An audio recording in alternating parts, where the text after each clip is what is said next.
Brilliance Audio presents You Play the Girl on Playboy Bunnies, Stepford Wives, Trainwrecks, and Other Mixed Messages by Carina Chocano, performed by Amy Mcfadden.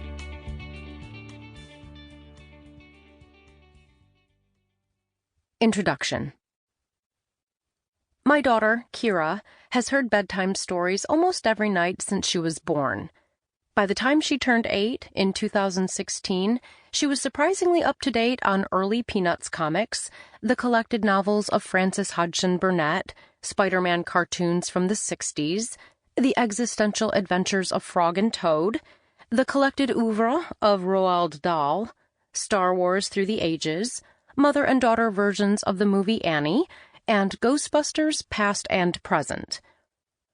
I didn't set out to lead her on a tour of my literary coming-of-age, nor did I anticipate, on revisiting them, that I would recall the stories I'd loved as a kid more vividly than actual events from my childhood. But that's exactly what happened. At times, I've questioned my motives. What did I think I was doing? What were my intentions, exactly? Was I introducing things to her, or introducing her to me? What if I was trying to introduce myself in her somehow, via her eyeballs and ear canals, like an airborne brain spore?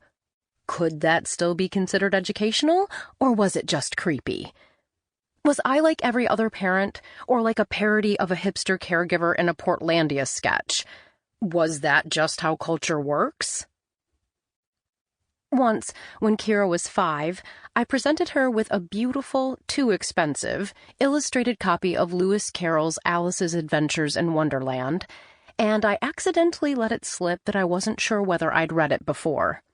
She smelled a rat, probably because I was, in fact, proffering a rat. For one thing, we'd already established a system of recommendation rooted in unregenerate nostalgia, not pedagogy. For another, she'd already seen the animated Disney movie and read Walt Disney's Alice in Wonderland, the little golden book based on the movie, and she hadn't liked them any more than I had at her age. But I was curious. I had the pressing feeling that the original had something urgent to tell me. So I insisted, and Kira relented, but a few pages in, she shut me down and demanded I read Sleeping Beauty instead. The version of Sleeping Beauty we owned also happened to be the Little Golden Book version, Walt Disney's Sleeping Beauty, the one based on the movie. Sample complete. Ready to continue?